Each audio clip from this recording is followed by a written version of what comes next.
about this last game. Now, look at Wesley kind of peeking at him, trying to get the temperature. Do you want to play or not? There goes the handshake, and we'll see. Whoa, B3, I want to play. That says I want to play. That's I'm right. not going to give you some straight theoretical line for you not to just make any kind of draw, for you to show your theory. Who was the eloquent guy who was explaining that we're going to see a game between these two stars? When you got to point out that you were right, it means some self-esteem issues. Well, just a second. We're going to leave you alone. Just a second. I still got to applaud myself. I mean, my arm is kind of stuck at the We got it. Okay. Looks like you were correct London? on this one, but here is Nepo thinking about it. It looks like he does want to just win a completely irrelevant game for the standings. Kudos to him. We like to see fighting chess from champions. Absolutely. If Magnus were sitting in Nepo's chair, do you think Magnus would try to win? Yes. Of course Magnus would try to win. I'm world champion, says Magnus Because Carlsen. you got to have swag when you're at the top. Right. And Magnus has all of that. And if Nepo is going to challenge Magnus, he's got to say to the world, I got that kind of attitude as well. I am a winner. I try to demolish whoever I'm in front of, even if it's irrelevant. Although he did draw against Vlad, which I think, again, comes down to just wanting to be nice to his countrymen. But here comes Wesley looking to trade off a pair of knights. Exactly, move 94. When you said, like entering the World Championship with swag, I got to tell you, Bobby Fischer. I mean, he comes to his World Championship match against Boris Spassky. He says, I'm the rightful world champion. I'll tell you what, and I'm here to win the title, which he did. Nepo is the challenger to Magnus Carlsen, and he is going to be the underdog in that match. He's got to have a certain swagger. Yes, indeed. You've got to have that kind of attitude when you're trying to be a champion. No question. So respect to him. But right now he's playing a bit slowly. He's not going apace. A3. Well, I guess he was a little bit worried that a bishop b4 would force too many trades. He wants to keep pieces on the board if he hopes to, challenge Wesley's defenses. Well, you're talking about pieces on the board. We're seeing pieces leave the board. Knight takes on c3, followed by bishop takes on d3. How much of an edge could you possibly have here against Black's super solid structure? Queen e7, castles has been played, castles kingside, and Wesley could do the same. Wesley doesn't want to take any chances and play e5, does he? No, I'm thinking you might want to stop e3, e4 and play the move f7, f5 as a prelude. No, he's playing a5, so he's threatening to pick off this pawn. He couldn't have done it the moment before. Bishop takes a3 would have walked into c5. And yes, we see it now very clearly, e3, e4.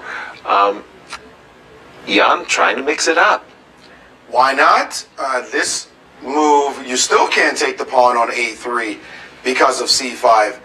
So bishop takes a3, c5 would be problematic to say the least. Here now after castles, I could take twice in d5 and end up with a rook on the open file followed by knight to e5. That's a little bit better for white, but maybe rook e1. Tiny bit. Yeah. And the move e5 in this position normally is a space gainer. But you do have to worry about bishop takes on b2. Bishop a3. A3. I said b2 because he just moved his bishop to b2. Often happens to us commentators. Anticipating moves. And so now white has some space, but it ain't much. Just a very strange move for me was the move bishop b2. For me, the move a3, a4 is an automatic. I'm getting my pawn off a vulnerable square while I'm keeping an eye on the pawn on a5. Bishop b2, not my first instinct. All right, so queen to h4. He's going to put a rook on e1, and one day, I said one day, I was thinking one day play the move d5, but Wesley has decided to play b5 and make you think about that one very quickly. Dynamic chess, again, Wesley does not want to lose the last game, walk out of here with a loss, even though he's won the tournament. That's not how you do it. What do you think of the move D5, Maurice? D5, D4, D5, right here, right now. If you go E6 takes D5, I'll take on B5 and I'll play Rook E1. Could cause some consternation. About 94? So after D5, you could take on C4. I take on C6. You take on. Whoa. Bishop C1. That bishop has been dancing and prancing and again on C1. Are we sure? And it's come all the way around and is back on C1. Wesley very quickly took on C4 and played the move C5. I was thinking there might have been an opportunity for A4. Basically, Wesley saying, hey, look, Bishop G5 is not a big threat. It's no big deal. I mean, the worst thing that could happen to me is you double my pawns. In the meanwhile, I'll take on C4 and I'll liquidate my only weakness. Yeah, this maneuver by the bishop seems not quite impressive. Awkward. Not an To impressive say the maneuver. least. It's been moving so much to end up back on the C1 square. Now- Wesley will now target the pawn on C4, and I think Jan is slowly kind of coming to grips here. Well, And it's played A4 now. The move you had said should have been played a long time ago. If I was about to say, if there was any swagger in the position, it had to be based on the move D5. Go ahead and take the pawn. I'll play Rook E1, and I'll end up playing Bishop G5, sacrificing a pawn, leaving you with this pawn on C5. But Jan played A4, and I got to tell you, I feel that Wesley has basically more than equalized. More than equalized. Now that C pawn is coming under actually fire. a little bit Will weak. Wesley accept a draw if... Well, Yeah, there's no offer draw. There's a repetition, for example. Will he accept the draw? But We right can now, only guess. we are in this situation. He could play bishop to E3, takes, and allow, instead of trap. Yes, if you could make that move on the board for me. Bishop E3. Bishop E3 takes. Oops, excuse that me. one. That was my bad. Bishop E3 takes, on. takes, bishop takes. Nice. Give And me now the if rook pawn. C4, Give me the pawn. Ooh, I win a pawn. No, you don't. Bishop takes F6, and your rook is hanging. Oops. But So actually, is the queen. yeah, and then if rook takes queen, we take your queen, and your rook is still hanging twice on So the you H4 end square. up So winning material. wait, that's what happened. Well, he didn't take on C4, that Right. is, but he did He play did bishop play E3, bishop and E3. we're in this position. And smartly, of course, he So did not take. There pawn. is E5 with the idea that if you pin me, then I can take the pawn on C4. He played rook to B8, and Wesley dropped back with bishop to C. Nepo dropped back with bishop to C3, hitting the A pawn. Okay. Hard to believe this has is- real value. This is how they make a draw. Bishop B4, Bishop E5, Bishop D6. And they make a draw going back and forth. You're saying Nepo was trying to win, though. Not anymore. He's worse. He is worse after Bishop to D6.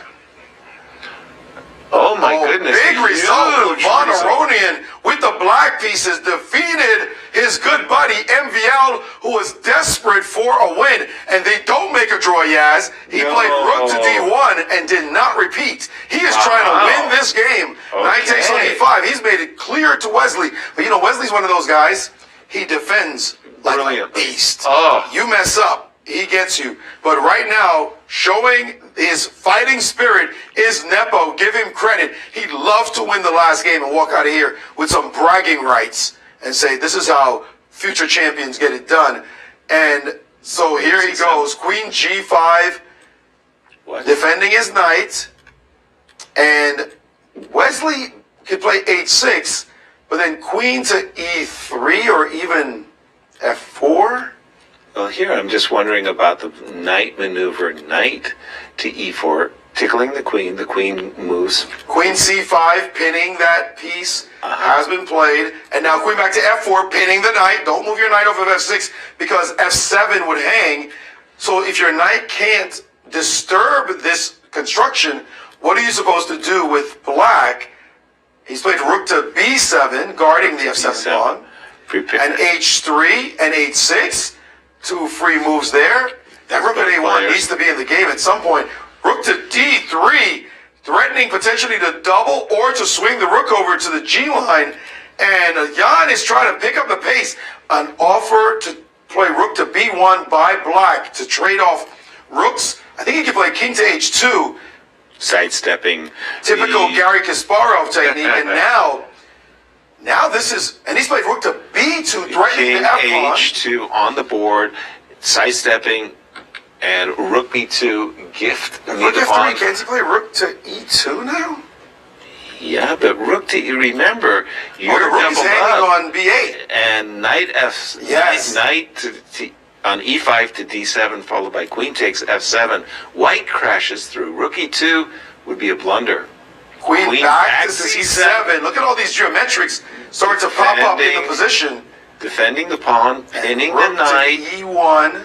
Rook to e1, but okay, white, black could try to nibble. He could play rook to a2, threatening rook takes a4. And how do you make progress here? That's the thing. You've reached. Oh wait, rook g3 is possible, no? Rook Oh no, rook g3 runs into knight h5. Correct. Oh no. That's the fork. That's the problem. Rook g3 Man. runs into knight h5.